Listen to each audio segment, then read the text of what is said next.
Hello साथियों, तो कैसे हैं आप सब। एलकेएम क्लासेज में आपका स्वागत है। तो आज हम इस वीडियो के डिस्कशन में प्रतियोगिता दर्पण के मंथली करंट अफेयर जिसमें फरवरी मंथ का डिस्कशन करने जा रहे हैं। तो चलिए स्टार्ट करते हैं। तो हमारा फर्स्ट करंट अफेयर है, वन नेशन वन इलेक्शन के लिए आवश्यक संविधान संशोधन विधेयक लोकसभा में क्या किया गया, पेश किया गया। इसे 17 दिसंबर 2024 को लोकसभा में पेश किया गया। इसके लिए दो विधेयक प्रस्तुत किए गए हैं। फर्स्ट है, लोकसभा चुनाव के साथ साथ राज्य के सभी विधानसभाओं में चुनाव एक ही समय पर कराए जाने के संबंध में, और दूसरा है कि लोकसभा चुनाव के साथ साथ केंद्र शासित प्रदेश इसमें दिल्ली, पांडुचेरी एंड जम्मू एंड कश्मीर के विधानसभाओं का चुनाव एक ही साथ किए जाने के संबंध में दो विधेयक प्रस्तुत किए गए हैं। इस बार लोकसभा में 129वां संविधान संशोधन विधेयक लाया गया है।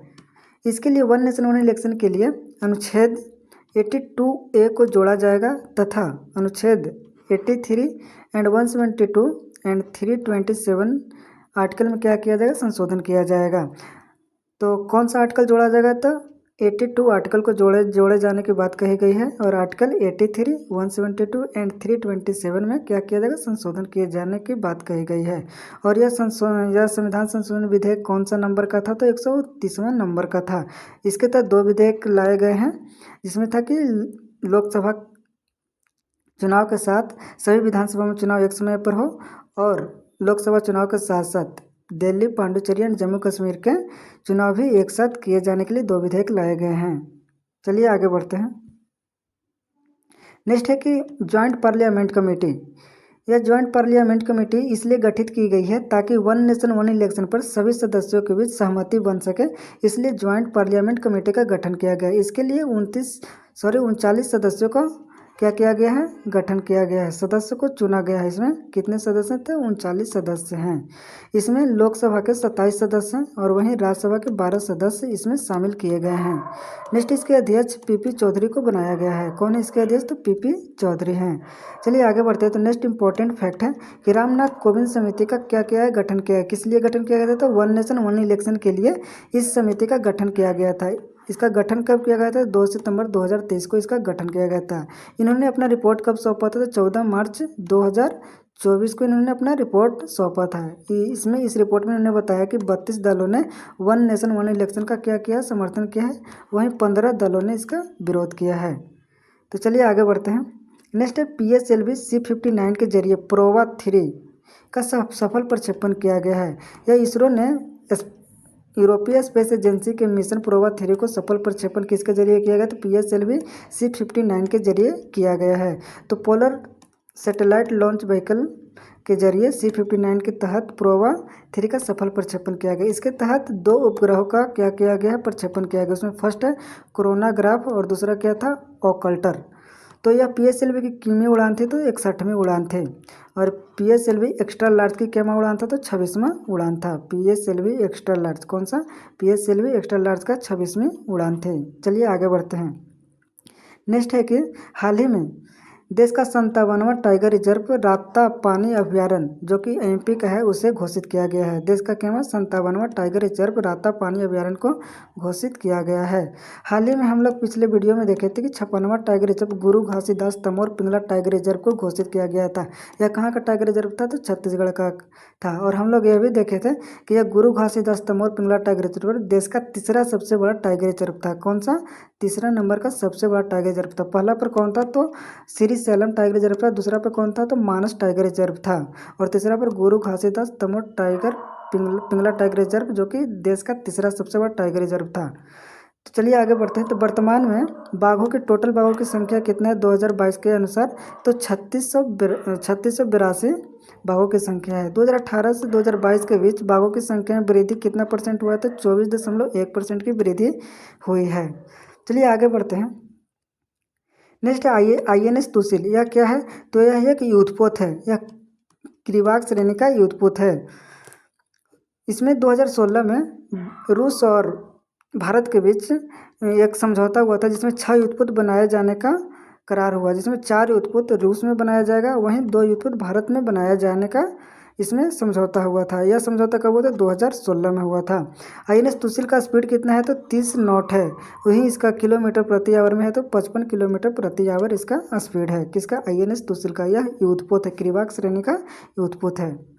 नेक्स्ट है नागा अस्त्र फर्स्ट। यह क्या है? तो स्वदेशी आत्मघाती क्या है? ड्रोन है। इसका निर्माण किसने किया है? तो सोलर इंडस्ट्रीज के द्वारा इसका निर्माण किया गया है। इसकी रेंज कितना है? तो 30 किलोमीटर। वहीं इसकी क्षमता क्या है कि 1 kg विस्फोटक के साथ 1 से 1.5 घंटा तक यह क्या कर सकता है? उड़ान भर सकता है। कितना देर तक? तो 1 से 1.5 घंटे तक यह उड़ान भर सकता है 1 kg विस्फोटक के साथ। चलिए आगे बढ़ते हैं।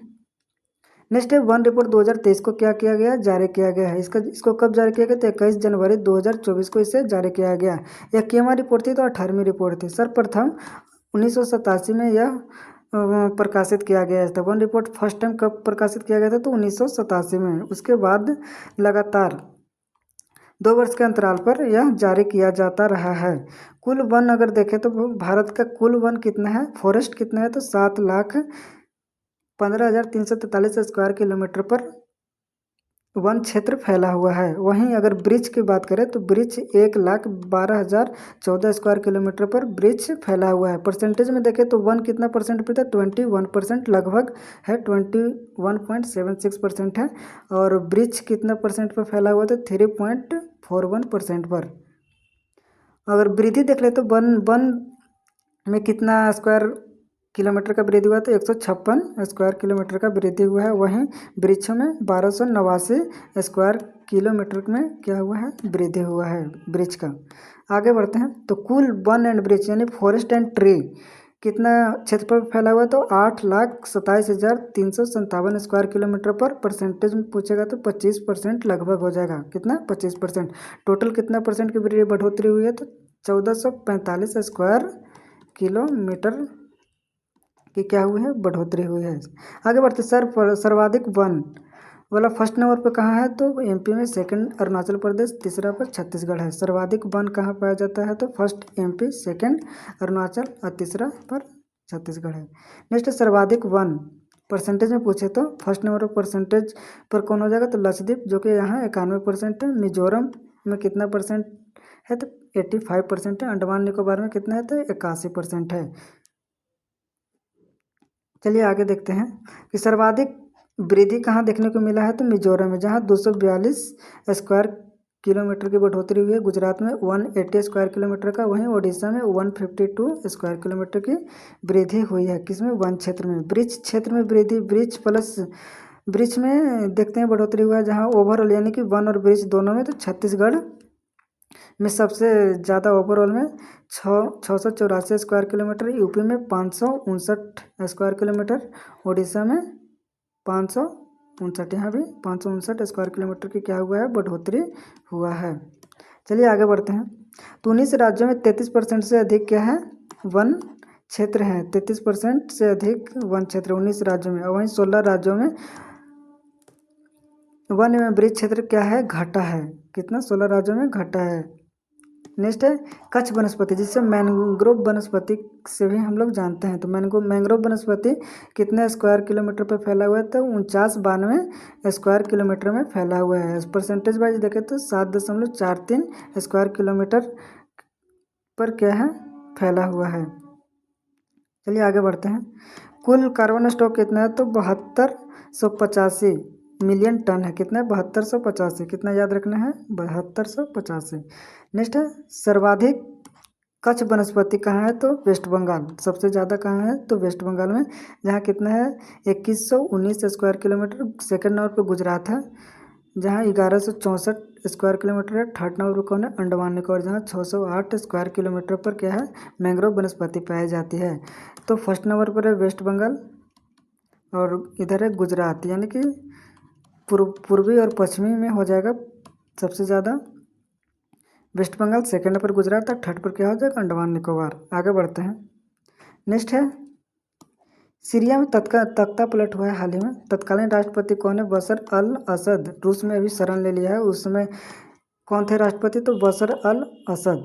नेक्स्ट है विरोधी गुट कौन था? तो हयात तहरीर अल शाम, जिससे कि शॉर्ट रूम में क्या कहा जाता है? HTS भी कहा जाता है, हयात तहरीर अल शाम, जिन्होंने विरोधी गुट था इस बशर अल असद के क्या थे? विरोधी गुट कौन था? हयात तहरीर अल शाम था। और अंतरिम सरकार की कौन का प्रमुख कौन है? तो मोहम्मद अल बशीर है। तो इनके जाने के बाद, बशर अल असद के जाने के बाद सीरिया के कौन राष्ट्रपति बने हैं? तो मोहम्मद अल बशीर, जो कि अंतरिम सरकार का प्रमुख यही थे, यही बने हैं।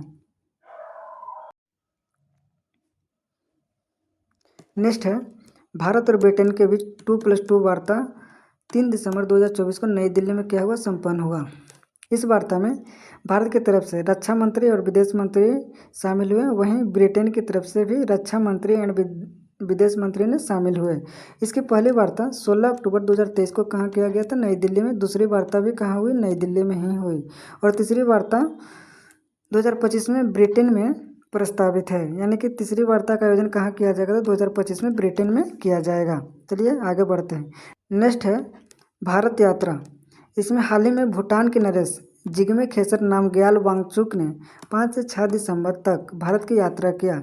नेक्स्ट, श्रीलंका के राष्ट्रपति अनुरा कुमार दिसानायके की भारत की यात्रा हाल ही में संपन्न हुई है। तो अनुरा कुमार दिसानायके की पहली विदेश यात्रा किस देश की रही? तो भारत की इन्होंने किया। अनुरा कुमार दिसानायके पहली विदेश यात्रा किस देश की? तो भारत की।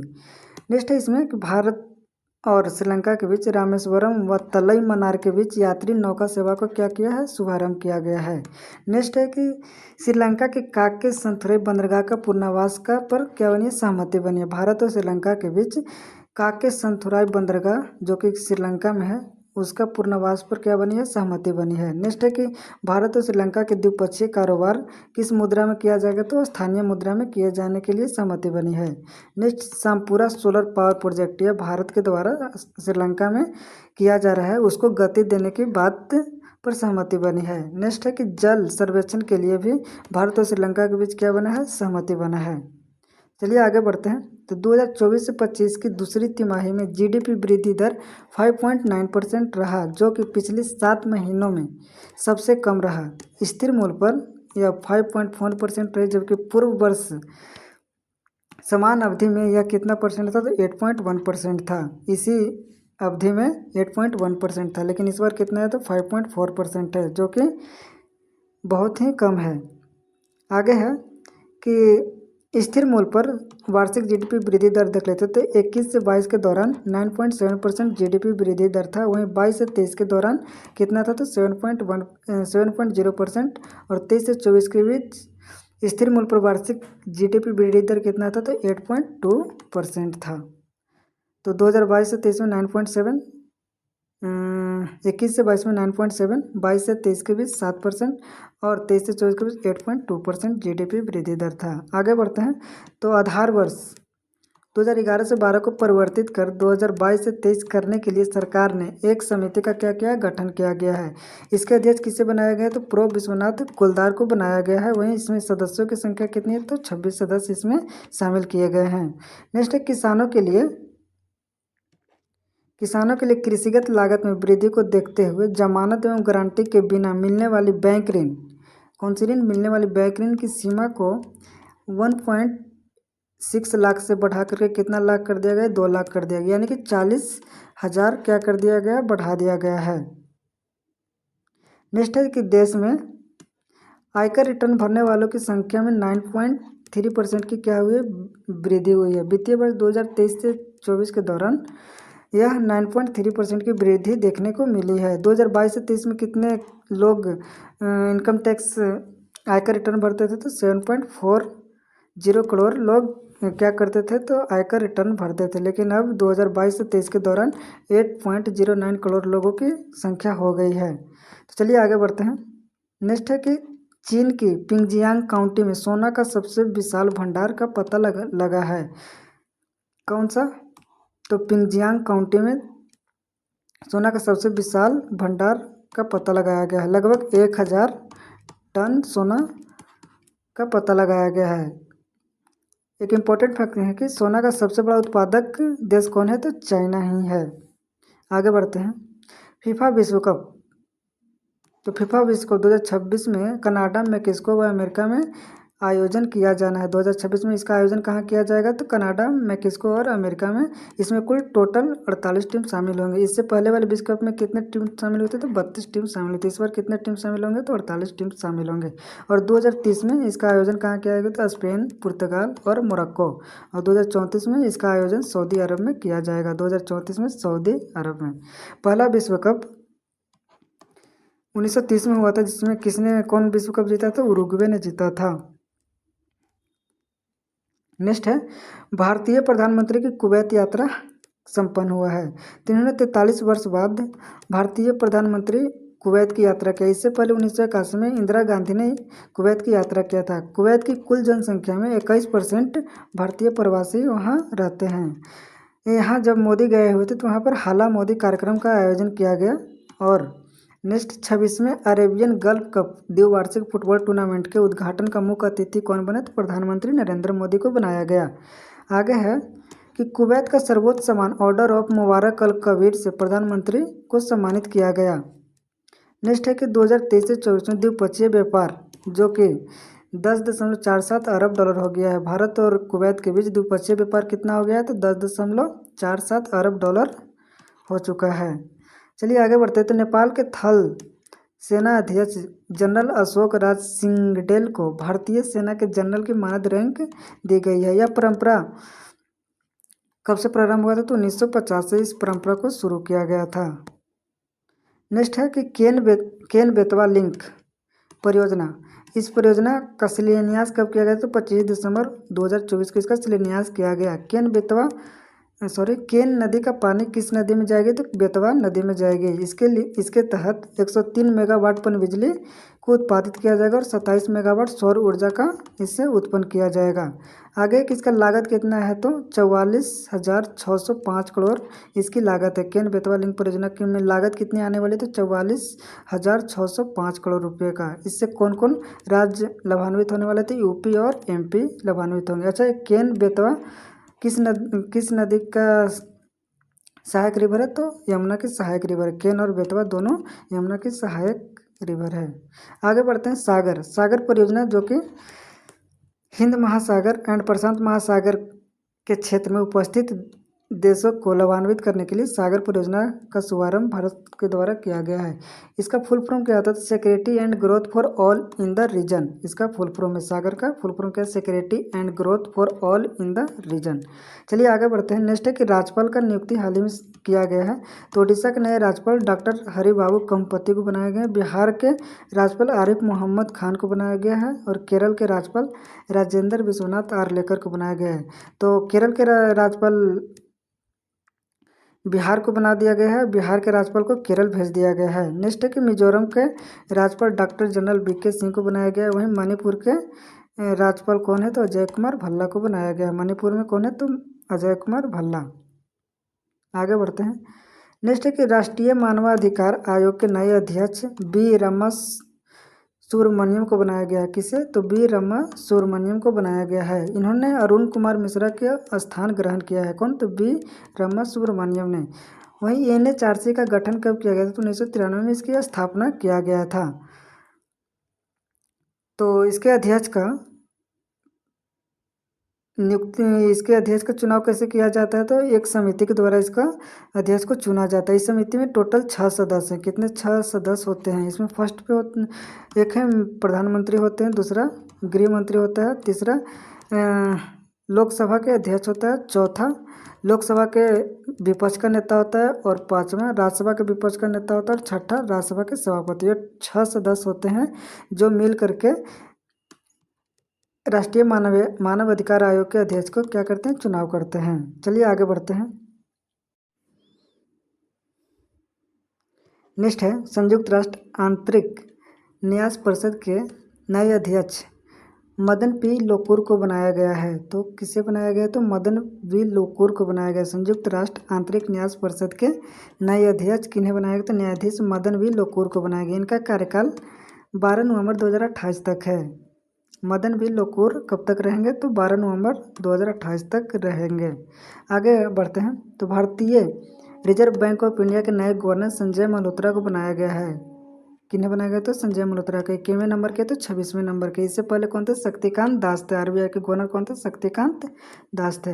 आगे कि ब्याज सम्मान 2024 यह 34वां किसे प्रदान किया गया था? सूर्यवाला को प्रदान किया गया। किस लिए? तो कौन देश को वासी? वेणु की डायरी यह उनके द्वारा लिखी गई है। कौन देश को वासी? वेणु की डायरी। यह 34वां ब्याज सम्मान सूर्यवाला को प्रदान किया गया। 33वां किसे दिया गया? तो पुष्पा भारती को दिया गया था। यादें और यादें के लिए इन्हें प्रदान किया गया था ब्याज सम्मान। पुष्पा भारती को 33वां ब्याज सम्मान पुष्पा भारती को प्रदान किया गया था। चलिए आगे बढ़ते हैं। नेक्स्ट है miss India USA. Miss India USA 2024 का खिताब किसने जीता था? कैटलिन सेंड्रा नील। कौन है? तो कैटलिन सेंड्रा नील को यह खिताब दिया गया है। नेक्स्ट है साहित्य अकादमी पुरस्कार 2024। इसके तहत हिंदी में गगन गिल को प्रदान किया गया। किस लिए? तो इनकी कविता है मैं जब तक आई बाहर। इस कविता के लिए इन्हें साहित्य अकादमी पुरस्कार हिंदी में गगन गिल को प्रदान किया गया है। नेक्स्ट अंग्रेजी में साहित्य अकादमी पुरस्कार किसे प्रदान किया गया है? तो स्टीर्न कीरे। इनकी उपन्यास है स्पिरिट नाइट्स के लिए इन्हें यह खिताब दिया गया है। स्टीर्न कीरे को अंग्रेजी के साहित्य अकादमी पुरस्कार प्रदान किया गया है। मैथिली में महेंद्र मलंगिया को प्रबंध संग्रह निबंध के लिए प्रदान किया गया है। मैथिली में महेंद्र मलंगिया को साहित्य अकादमी पुरस्कार प्रदान किया गया है। महेंद्र मलंगिया को मैथिली में। नेक्स्ट है कि साहित्य अकादमी पुरस्कार टोटल 24 भाषा में प्रदान किया जाता है। इसमें 8वीं अनुसूची के 22 भाषा प्लस अंग्रेजी और राजस्थानी मिलाकर के टोटल 24 भाषा में साहित्य अकादमी पुरस्कार प्रदान किया जाता है। नेक्स्ट है कि वर्ष 2024 के सर्वश्रेष्ठ एथलीट किन्हें घोषित किया गया? तो पुरुष में लेटसाइल टोबैगो जो कि बोत्सवाना के खिलाड़ी है, इसे सर्वश्रेष्ठ खिलाड़ी घोषित किया गया है। नेक्स्ट है महिला में सिकन हसन को जो कि नीदरलैंड की खिलाड़ी हैं, इन्हें सर्वश्रेष्ठ एथलीट फीमेल में सर्वश्रेष्ठ एथलीट घोषित किया गया है। नेक्स्ट है फीफा के सर्वश्रेष्ठ फुटबॉलर मेल में कौन है? तो विनीसियस जूनियर जो कि ब्राज़ील के फुटबॉलर हैं और फीमेल में एटेना बोनमाटी स्पेन की फुटबॉलर है। चलिए आगे बढ़ते हैं। Time person of the year से किन्हें चुना गया? तो डोनाल्ड ट्रंप को 2024 में चुना गया है। Time CEO of the year Lisa Su AMD के CEO हैं, इन्हें Time CEO of the year चुना गया। Time athletics of the year Caitlin Clark को चुना गया। Time athletics of the year Caitlin Clark को चुना गया। विश्व एड्स दिवस 1 दिसंबर को मनाया जाता है। इसका थीम इस बार क्या है? तो सही रास्ते पर चलें, मेरा स्वास्थ्य मेरा अधिकार। इसका थीम है मेरा स्वास्थ्य मेरा अधिकार। नेक्स्ट 2025 को अंतर्राष्ट्रीय सहकारिता वर्ष घोषित किया गया। कौन सा वर्ष? अंतर्राष्ट्रीय सहकारिता वर्ष घोषित किया गया है। 2012 में भी यह ही घोषित किया गया था। कौन सा? अंतर्राष्ट्रीय सहकारिता वर्ष। इसके साथ साथ 2025 को शांति और विश्वास का अंतर्राष्ट्रीय वर्ष घोषित किया गया है। और नेक्स्ट 2025 को ग्लेशियरों के संरक्षण का अंतर्राष्ट्रीय वर्ष भी घोषित किया गया है। तो 3 चीज़ 2025 में घोषित किया गया। तो अंतर्राष्ट्रीय सहकारिता वर्ष, शांति और विश्वास का अंतर्राष्ट्रीय वर्ष घोषित किया गया, ग्लेशियरों के संरक्षण के लिए अंतर्राष्ट्रीय वर्ष घोषित किया गया है। ओके, नेक्स्ट है बुक्स। तो फर्स्ट बुक है हमारा in pursuit of democracy beyond party lines. यह पुस्तक इनके द्वारा लिखी गई। तो नजमा हेपतुल्ला के द्वारा यह पुस्तक लिखा गया है, in pursuit of democracy beyond party lines. Next all this love किनके द्वारा पुस्तक लिखा गया था? आशीष बगरेचा के द्वारा पुस्तक लिखा गया ऑल दिस लव। नेक्स्ट है स्पिरिट नाइट्स। यह पुस्तक स्टीर्न कीरे के द्वारा लिखा गया है। इसके लिए इन्हें साहित्य अकादमी पुरस्कार भी अंग्रेजी में दिया गया है। नेक्स्ट है कि द स्टैटनिक वर्सेज सलमान रश्दी की पुस्तक है। नेक्स्ट है हमारा कि 22वां दिव्य कला मेला का नई दिल्ली में समापन हुआ है। दिव्य कला मेला का कहाँ आयोजन किया गया है? तो नई दिल्ली में किया गया है। आगे बढ़ते हैं। नेक्स्ट है कोलकाता अंतर्राष्ट्रीय फिल्म महोत्सव का फोकस कंट्री किसे है? तो फ्रांस है। फोकस कंट्री कौन है? फ्रांस को बनाया गया है। नेक्स्ट है सूर्य किरण युद्ध अभ्यास जो कि थल सेना के बीच भारत और नेपाल के थल सेना के बीच होता है। इस बार कहाँ किया गया है? तो नेपाल के सलझंडी में किया गया है। कहाँ? सलझंडी में किया गया है। नेक्स्ट है कि अटल बिहारी वाजपेयी की 100वीं जयंती पर 100 रुपये का स्मारक सिक्का जारी किया गया है। शिलान्यास 2024 यह भारत और श्रीलंका के बीच युद्ध अभ्यास किया जाता है। इस बार कहाँ किया गया तो विशाखापट्टनम में किया गया है। इसमें INS सुमित्रा को शामिल किया गया था। इसका प्रारंभ कब हुआ था शिलान्यास का? तो 2005 में इसका प्रारंभ हुआ था।